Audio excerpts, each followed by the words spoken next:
السلام عليكم ورحمة الله وبركاته.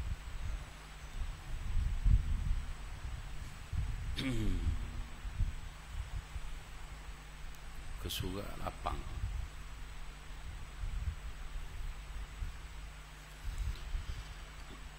Kesuga lapang bagi tengok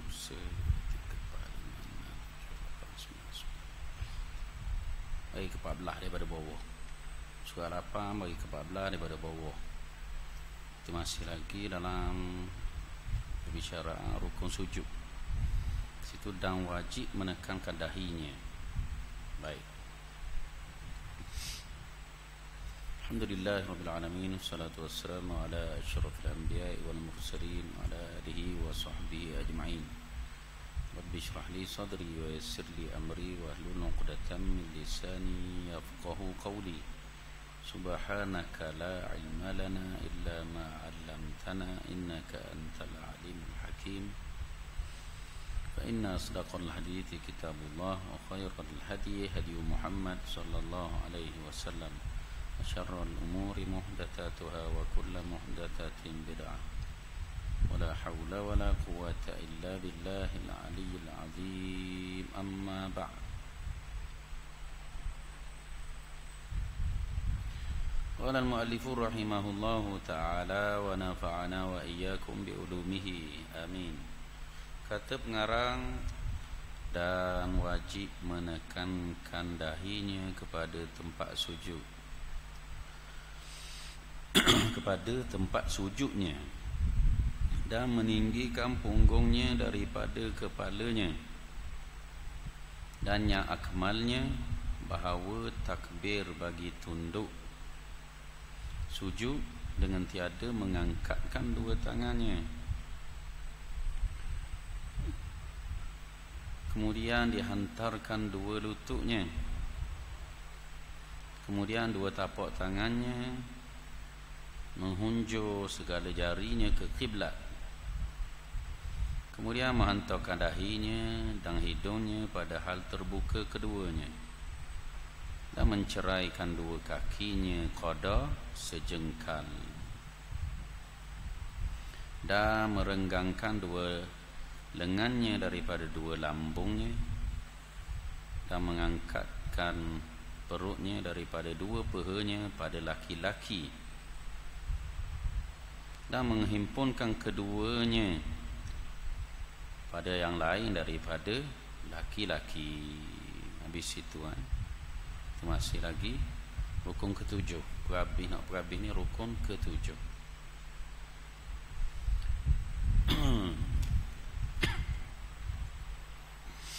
Baik. Kata pengarang, dan wajib menekankan dahinya kepada tempat sujudnya. Nak sujud, dahi kena tekan tempat sujud. Tekan tempat sujud ni salah satu daripada syarat sah sujud. Tekan dahi tempat sujud. Dalam kitab sebut sekoda-koda sekiranya diletakkan sesuatu umpama kapas, bila angkat kepala, kapas tu kemek, menunjuk ada kita tekan dahi. Bukan wak gerang letak dahi tu menunjukkan jatuh dengan baik kan. Kita letak ni, kalau ada kapas kita angkat dahi, kapas tu kepeng, gitu sahaja. Kalau wak gerang sangat getok-getok kepala gitu, bukan, letak sahaja. Maksud dia jangan tahan. Kita tahan tangan, kita letak dahi, letak dahi tu tahan tangan. Tak payah tahan. Dahi tu letak tempat sujud di lantai tu. Dan meninggikan punggungnya daripada kepalanya. Punggung tinggi pada kepala. Tidak sah sujud kalau punggung sama parah dengan kepala. Masuk sama parah ni tepek. Ada perkataan dalam kitab namanya berdempek. Tepek maksud kita ni, bahasa kita. Siapa rajin pergi umrah dengan haji dah? Biasa pergi kan? Ada biasa ramal lah ni, mudah pergi umrah lah ni. Jadi Rajin tengok ada orang India, orang puang India biasa, orang puang India. India ni mazhab Maliki banyak. Mazhab Syafi'i ada kat India, dia gantung utara selatan. Jadi kebanyakannya masyhur orang Islam di India atau subkontinen India, Pakistan, Bangladesh, India ni sama mazhab Maliki. Walaupun ada mazhab Syafi'i tak banyak, Syafi'i sikit. Kalau tengok perasaan, saya duduk perhati, saya bawa orang pergi umrah biasa tengok gitu, tepek tu atas, maknanya kaki punggung tepek habis. Orang puang, bukan lelaki puang. Itu mazhab dia. Jadi kita ni tak boleh gitu. Lelaki atau perempuan mesti punggung tinggi daripada kepala. Kepala kita sujud tadi kan. Jadi punggung kena tinggi sikit. Beza kita dengan puang sikit, cuma puang dia kena rapat perut dengan lambung dengan apa ni apa rapat kan. Akak juga, tapi jangan sampai tepek. Tepek sama kepala belakang walaupun belakang lebih tinggi pada kepala kan, tepek gitu tak boleh. Memang ada larangan daripada Nabi SAW. Kalau sujud, jangan sujud macam anjing. Anjing dia duduk, anjing tak sujud, tapi anjing duduk tu dia tepek tangan, tubuh dia tu tepek habis. Tak boleh gitu. Jadi salah satu daripada syarat sah sujud, punggung mesti lebih tinggi daripada kepala. Di kepala tepek atas tempat sujud, punggung angkat. Baik. Kemudian hak perenggan seterusnya hak akmal sujud ni. Nak hak sempurna. Tadi tu disebut tu kait dengan syarat sah. Syarat sah itu pisau-pisau nanti kita bilang dia ada syarat sah dalam 7 syarat sah sujud. Daripada hak kita baca dulu sampai habis kait dengan sujud sebelum pergi hak rukun ke-8. Ada 8 perkara. Kita ulang kaji kayak kita sebut ada 8 perkara nak menyebabkan syarat sah sujud. Kalau tidak sah sujud kita. Dan yang akmalnya dan yang sempurna. Akmal maksud dia paling sempurna. Bila paling sempurna ni merujuk kepada capur hak sunat-sunat lah. Sebab ia capur perbicaraan ini dua rukun tu, bila sebut rukun dia sentuh juga hak sunat dalam rukun tu. Dan yang akmalnya dan yang sempurnanya sujud. Bahawa takbir bagi tunduk sujud. Takbir tu kan sunat. Tapi itu ikabah akmal tu nak sempurna kat macam hak Nabi buat. Nabi buat termasuk hak sunat. Jadi kita buat hak sunat dapat pahala lebih. Dan yang akmalnya, yang sempurna bagi yang sujud, bahawa takbir bagi tunduk sujud dengan tiada mengangkatkan dua tangannya. Nak sujud kayak gini tak payah angkat tangan dah. Maksudnya daripada mana nak sujud i'tidal? Daripada i'tidal nak turun sujud tu tak payah angkat tangan dah. Angkat tangan daripada rokok kepada i'tidal. Ada tak angkat tangan? Sami Allahu liman hamidah, rakaat kedua sahaja. Tapi ada pandangan setiap rakaat. Kita mazhab Syafi'i daripada rokok kepada i'tidal, rakaat kedua sahaja. Turuk daripada daripada rakaat kedua tu daripada sujud. Daripada sujud rakaat kedua. Okey. Kembali tadi hak tadi. Jadi daripada i'tidal nak turun sujud, hak dia sebut sini tanpa akad tangan. Mana akad tangan tak sunat. Takbir sunat, takbir intiqala, takbir perpindahan rukun, takbir intiqala. Sunat sahaja, tak sebut tidak batal sembahyang, sebut dapat pahala. Diturun Allahu akbar. Bagaimana? Serentak dengan geraknya. Kalimah sunat Allahu akbar, takbir intiqala, takbir perpindahan, serentak dengan geraknya, gerak sujud. Start mula sujud daripada i'tidal nak turun sampai dahi kena kena lantai tempat sujud. Allahu Akbar habis ra akbar sampai pada tempat sujud. Jadi panjang itu disesuaikan gerak kita. Start dengan alif Allah, dengan gerak daripada i'tidah. Qiyam i'tidah, Allahu Akbar, ra akbar habis sampai dahi tempat sujud. Hukumnya sunat, meninggalkannya makruh. Makruh guna makruh Allahu Akbar kita tinggal dok bunyi makruh, ataupun Allahu Akbar dok kena tepat makruh. Dok kena tepat lagu mana kita gerak dulu, gerak siapa kepala siapa tempat sujud baru Allahu Akbar, makruh hukumnya. Pandangan mazhab Hambali batal sembahyang kerana Allahu Akbar tidak kena pada tempat. Di semua takbir intiqalah itu, kalau mazhab Hambali sebut Allahu Akbar tak kena pada tempat, batal sembahyang. Baik sujud, baik rokok, duduk antara dua sujud, kena, dia kena pada tempat, sunat situ. Tinggalkan kena pada tempat kita buat tak kena pada tempat, sebut tak sama dengan gerak, boleh makruh di sisi mazhab Syafi'i. Baik, kemudian dihantarkan dua lututnya atau dua lutut dulu. Dua lutut maksudnya daripada i'tidah nak turun, ada setengah orang turun tangan dulu nak sujud kan, lepas tu dahi, ataupun turun tangan dulu lepas tu lutut, tu dahi. Kita ni dua lututnya, lutut orang sujud, kemudian dua tapak tangannya, lutut turun dulu baru tangan. Menghunjur segala jarinya ke kiblat, tangan menghadap kiblat. Jari-jari ni bila tangan menghadap kiblat, jari-jari menghadap kiblat, bukan gini. Ada orang letak gini, tak, straight. Kemudian menghantarkan dahinya, lepas tu dahi, dan hidungnya, hidung orang sujud, lepas dahi baru hidung. Padahal terbuka keduanya dahi dan hidung. Terbuka maksud dia tak berlapik, tak berlapik dengan sesuatu yang bergerak dengan gerak tubuh kita, termasuk kepala kita.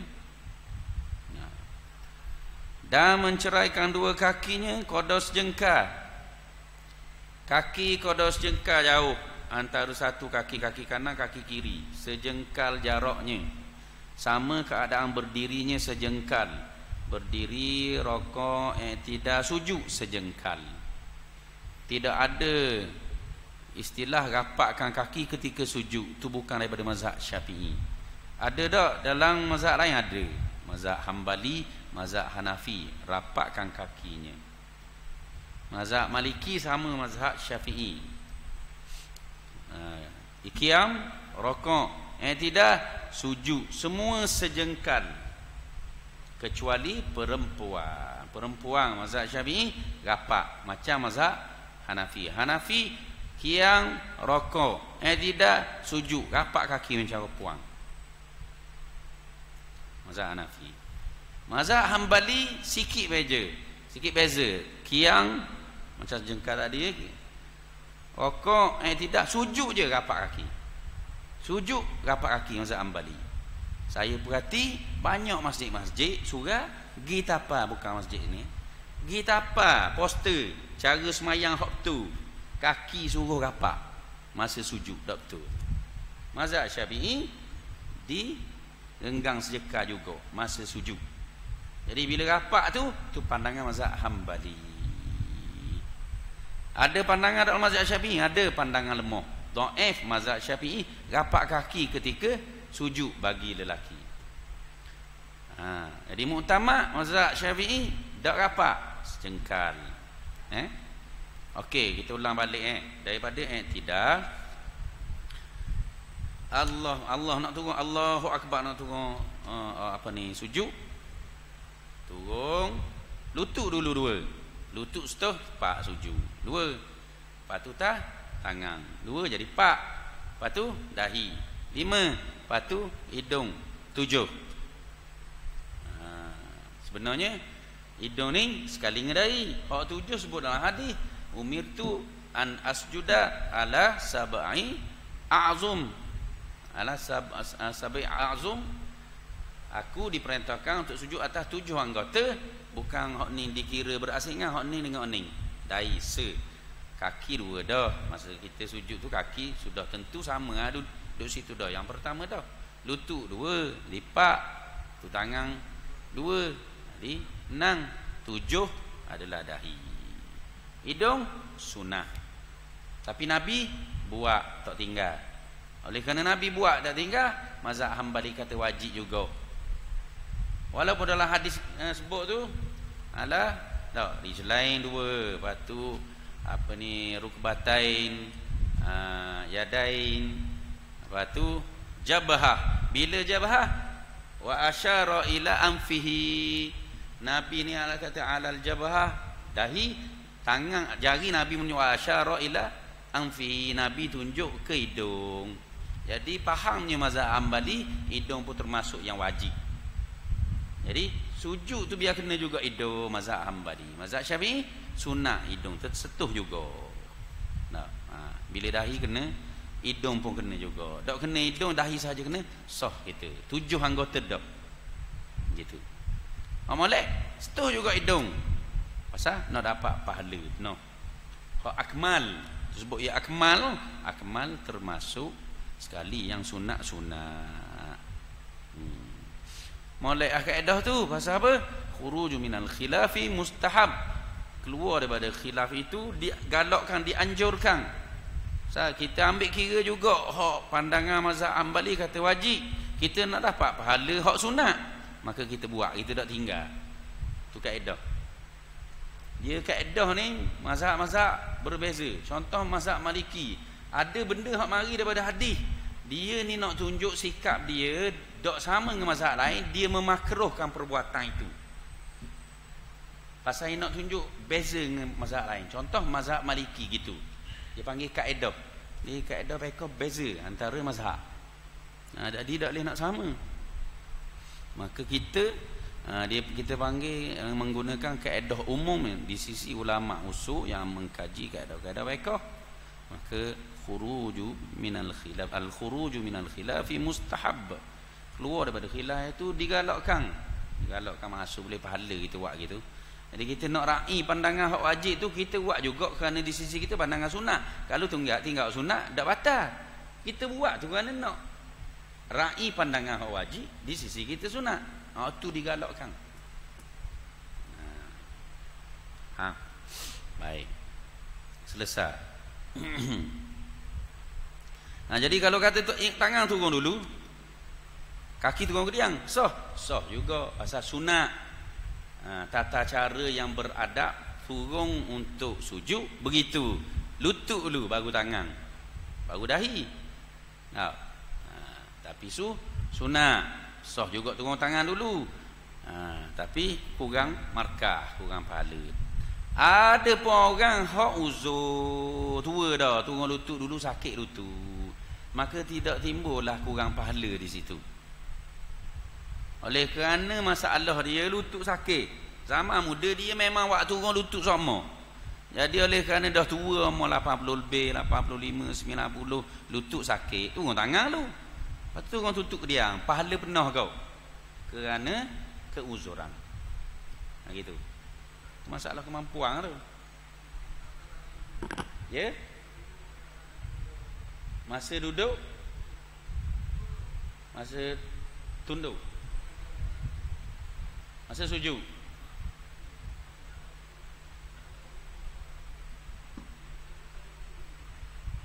Dah apa jelas. Masuk tangan you. Jangan buat turun dengan lengang. Itu tuak Nabi larang, kerana jangan kamu sujud seperti duduknya anjing. Tangan ni jangan letak sampai kena latar belaka.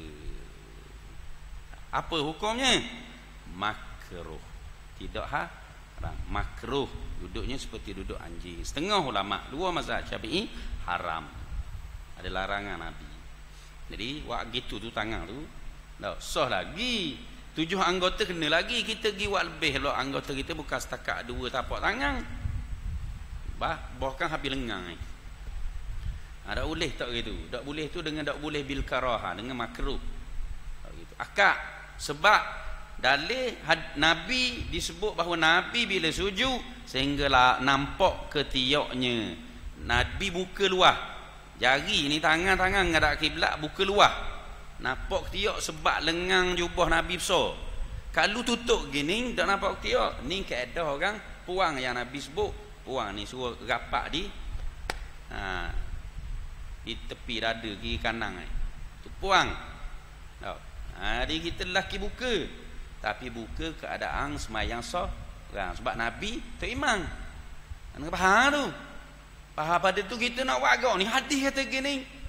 Kita pun sigong kan. Tak betul. Sebab kiri kanan rapat. Mengambil hadis suruh rapat sah. Jadi belaga belawang. Nabi buka. Dan Nabi semayang seorang bukan ada kiri kanan Nabi. Maka kita kena rapat juga. Sebab rapat sah. Tu kena faham. Bila mayang seorang atau kita tu imam kena buka. Tu lelaki. Kepok ni lah bukanya maksud dia. Buka tu disebut dalam hadis sahabat tengok Nabi letak tangan ni kiri kanan bahu. Disebut bahu. Kalau kira pipi gini kan. Kiri kanan bahu. Koda dia tu macam hadis akad takbir. Hadis akad takbir kan berbetulan hazwu mangkibai. Berbetulan bahu. Jadi sujud pun begitu. Berbetulan bahu. Lepas tu hadis lagi kalau akad takbir ni berbetulan dengan dada. Dengan dada gini, bahu gini. Ni bahu. Dada ni mazhab Hambali ambil hadis se. Mazhab Hanafi ambil berbetulan telinga, an yuhadhiya udhunaihi, dua hadis. Satu mangkibai, bahu. Yang satu lagi udhunai, an yuhadhiya udhunai, telinga. Jadi sebab tu kalau orang sujud kan ada gini, ada gini. Gini ni satu hadis berbetulan dengan bahu, mangkibai hadwu mangkibai. An yuhadhiya udhunai berbetulan dengan telinga dari pihak sisi gini. Jadi kita sujud kan gini kan. Gini pun ada. Disebut dalam hadis bila Nabi sujud tangan ini berbetulan sisi bahu kanan bahu kiri. Gitu kita turun tangan ni betulan dah dekat dengan, maknanya bahagian atas dekat dengan telinga, bahagian bawah dekat dengan bahu. Begitulah yang dihimpunkan hadis itu oleh Imam Nawawi dan pandangan muktamad mazhab Syafi'i. Secara rasminya kita ni pandangan dia bila akad takbir dengan turun sujud dia menghimpunkan dua hadis itu. Takbir tu hadis takbir. Bila kita gini takbiratul ihram. Bila kita gini tengok daripada pandangan depan jari atas bertentangan dengan jari telinga, bertentangan dengan telinga jari atas. Jari bawah cuping telinga, jari atas telinga atas. Belakang atau zahir panggil zahra kafaihi. Belakang tangan kita bertentangan dengan bahu. Ni, belakang tangan bertentangan dengan bahu. Ibu jari bertentangan dengan cuping telinga. Jari atas bertentangan dengan telinga atas. Itu di sisi mazhab Syafi'i dan dicondongkan sedikit. Cara takbiratul ihram, cara takbir intiqalah. Kalau gerak tangan pada ketika takbir intiqalah yang disunatkan gerak. Gitu. Bila turun situ. Turun sujud, kada tu. Tak terlalu luas, tak terlalu rapat. Gitu lah. Turun sujud. Situ. Tu maksud dia bertentangan dengan bahu. Ada hadis kait bertentangan dengan bahu tu untuk sujud. Tapi hadis kait dengan takbiratul ihram, takbir intiqalah tu kait dua.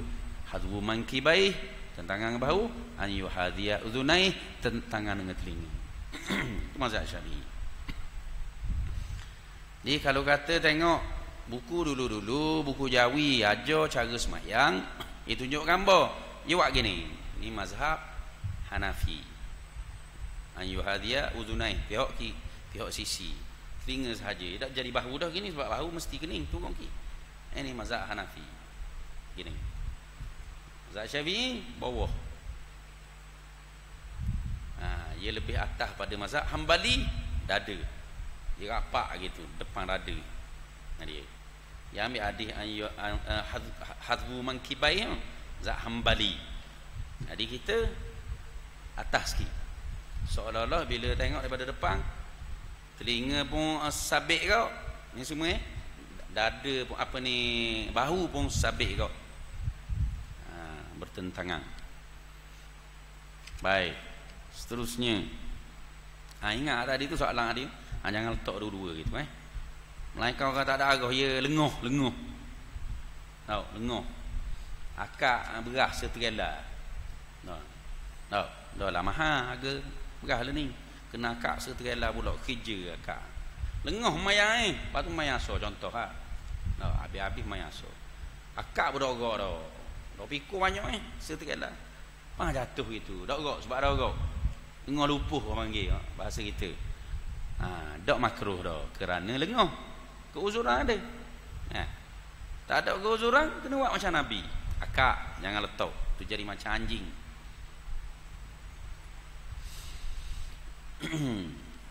Okey. Dua lengannya daripada lambungnya. Ingat lenggang jangan rapat pasal lelaki. Lepas tu kerana rapat itu kerana rapatnya soft. Tu dah apa. Jadi dah timbul situ bila dah rapat soft, orang rapat. Sebab tu rapat soft ni kena ingat ada setengah orang je duk bahaya faham, dia ambil daripada mazhab lain, lepas tu dia nak kenakan kita dengan mazhab Syafi'i. Dia tunjuk gambar rapat kaki ni sebenarnya tak rapat betul pun mazhab Syafi'i. Orang semayang ikut orang semayang dah makmum soft kiri kanan tu dia nak rapat setuh rapat gitu dah. Mazhab Syafi'i dak siapa setuh rapat. Walaupun hadis ada dua, setuh bahu, setuh kaki. Cuba awak buat betul-betul setuh bahu, betul-betul setuh kaki, boleh tau. Canggung. Canggung. Maka mazhab Syafi'i kaki sebenarnya daklah setuh rapat. Sebab kaki ni sejengkal.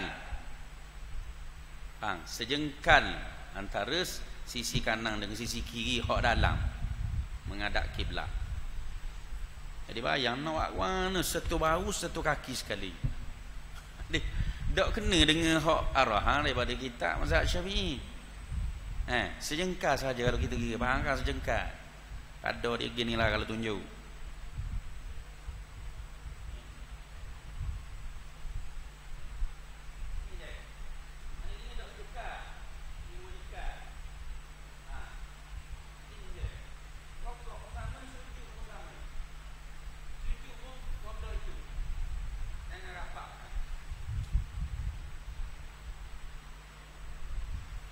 Kita ngalaman banyak dah orang mazhab lain moga kita ngaji di universiti orang capur.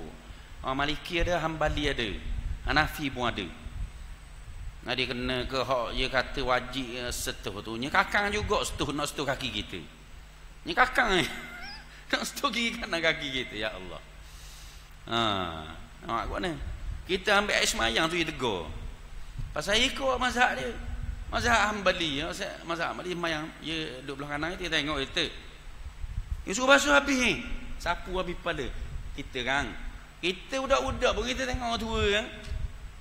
Kita ceh kepala. Ambil air semayang mazhab Syafi'i sekurang-kurang sah mana-mana bahagian pada kita pecah kita. Dia suruh kita tengok muka dia marah. Dia suruh gini. Sebab Nabi buat penuh dan di sisi kita sunat. Buat penuh pada. Gitu. Ada pun mazhab Hanafi satu tangan, satu tapak tangan. Dia ada 3 bahagian pada. 1, 2, 3. Satu bahagian wajib, lebih sunat. Kita paling kurang bahagian tu, kita mazhab Syafi'i paling kurang. Bahagian kepala mana-mana bahagian kepala. Walaupun satu orang rambut kena. Sebab orang rambut itu sebahagian daripada kepala. Jadi kita nak keluar, nak guna kaedah tu ra'i al-khuruj min al-khilafi mustahab. Sapu semua kita dapat pahala sunat. Tak payah basuh, sapu. Basuh sudah membazir air, sapu sahaja. Sebab tu dalam qaullah celup, sapu sahaja. Sapu depan tarik belakang, hadis Bukhari. Depan tarik belakang, belakang tarik depan mula. Gitu. Cara penuh dia. Dia melebihkan sampai ke tekuk. Sunat. Lebih sunat. Tarik depan mula. Mazhab Hambali pula segi setengah dengan telinga sekaligus. Telinga. Nah, Sayyidina Ali sebut al-uzunani minar ra'si. Dua telinga itu sebahagian daripada kepala. Jadi wajib telinga. Kita tak sunat. Telinga suku, kepala suku. Baik. Ada hak gitu benda-benda kena berlapang dada belaka. Bila kita bertemu orang hak pegang mazhab tu. Dah kita ni mazhab Syafi'i dak sawak selaru lah. Ni campur aduk sekali. Nah, sebab tu kena ngaji. Jadi tentukan hak ni disiplin ni mazhab Syafi'i. Daripada awal sampai habis mazhab Syafi'i. Bagi ambil sembahyang taharah. Lepas tu bagi sembahyang daripada takbiratul ihram sampai salam. Mazhab Syafi'i, jangan campur aduk. Jadi celaru. Sebab tu suami learningnya ustaz-ustaz dia je, jangan ajar hak Syafi'i saja. Dia kena ajar lebih kau nak khabar perbezaan supaya ada pengetahuan kita bahawa itu khilaf ulama. Waktu kembali pada mazhab kita, pakai mazhab Syafi'i, jangan campur aduk.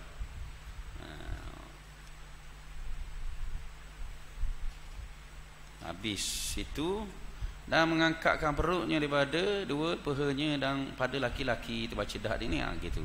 Jadi paha ni tak usah setuh perut, melainkan orang perut bucik.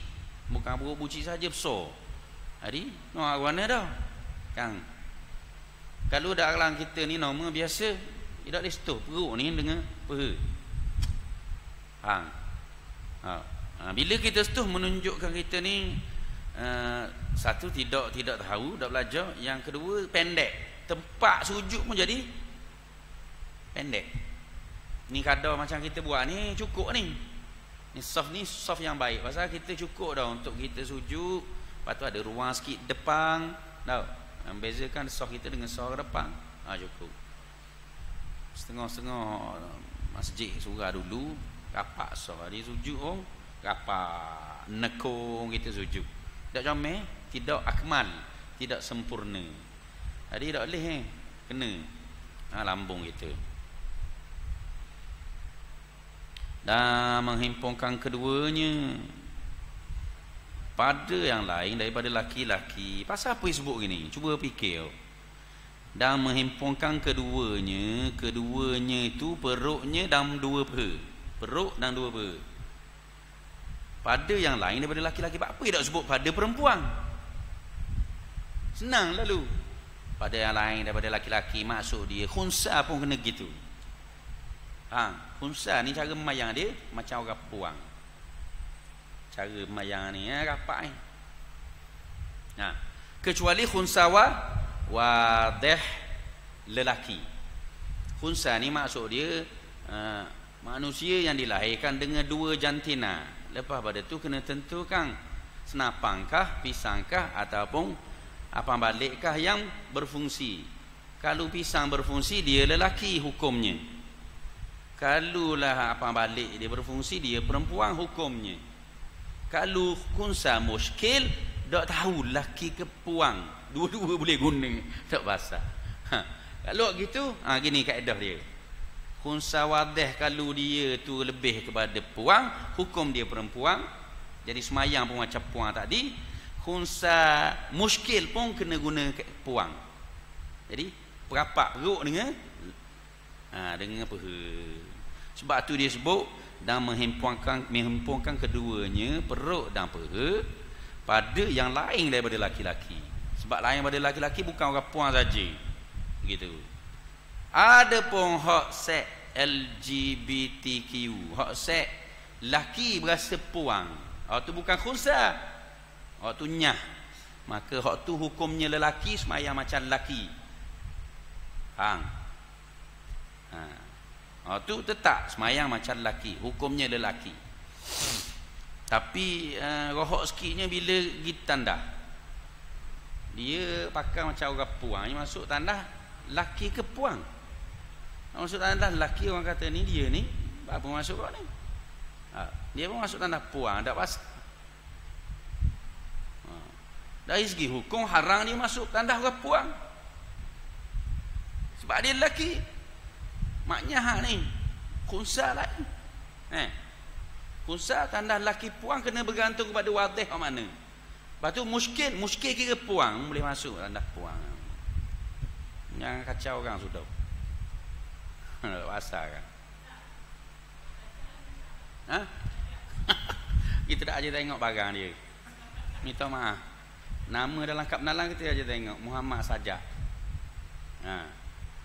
Dan dia mengaku dia buat pembedahan.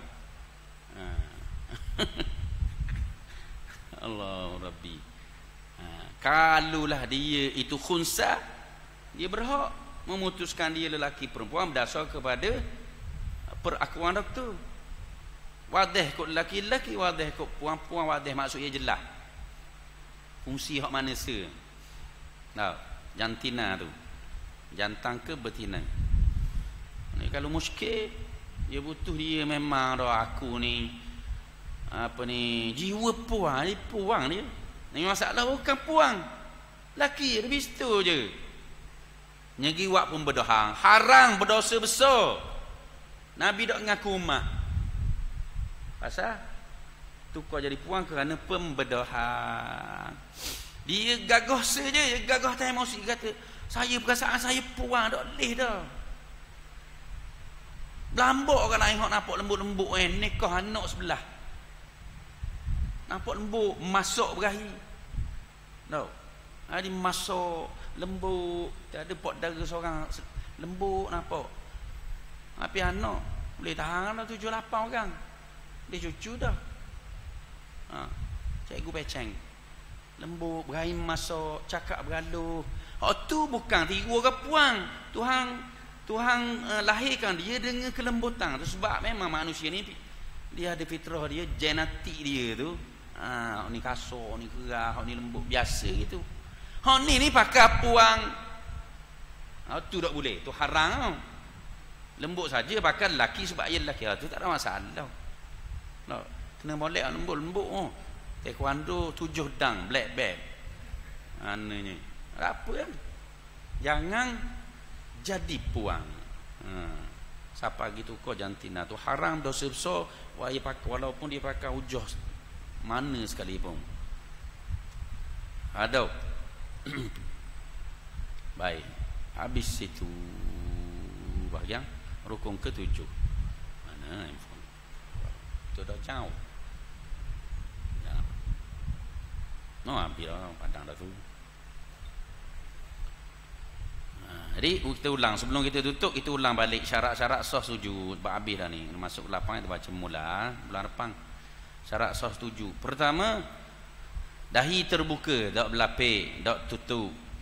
Kita khabar dah. Terbuka maksud tak berlapik, tak tutup dengan sesuatu yang bergerak dengan gerak tubuh badan kita lah. Kalau ia lapik kain ridak dia tak apa. Ia lapik apa ni? Tisu ke ia lapik kain apa pun di tempat hok gerak-gerak. Tak gerak apa tu, tak ada masalah. Yang kedua, sujud hendaklah berlaku atas 7 anggota sebab kita sebut dah. Bagaimana hadis Nabi sallallahu alaihi wasallam. 2 kaki, 2 lutut, 2 tangan dan dahi. Hidung sunat. 3, hendaklah meninggikan bahagian punggung ke atas bahagian kepala. Punggung lebih tinggi daripada kepala. Yang keempat, hendaklah tidak sujud atas pakaian yang bersambung dengannya, yang mana pakaian tersebut bergerak dengan geraknya. Ada boleh macam sebut tadi sama-sama dah. Yang kelima, hendaklah tak berniat lain daripada sujud, seperti bergerak ke sujud kerana takut kepada sesuatu. Tahu? Macam kita contoh sama-sama dah. Rokok ke sujud sama mesti bergerak tu dengan niat sujud, bukan dengan niat lainnya. Yang keenam, hendaklah ditekan dahi ke lantai. Tekan dahi dengan kabur tadi sekurang-kurang apa ni, dalam keadaan bila kita akad dahi kita tu, kalau ada kapah tu kepeng atau tisu, nampak kesan sujud kita atas tisu, menunjukkan kita sujud tu, bukan kita tahan tangan, bukan. Dan ketujuh, yang terakhir ada tamak nino.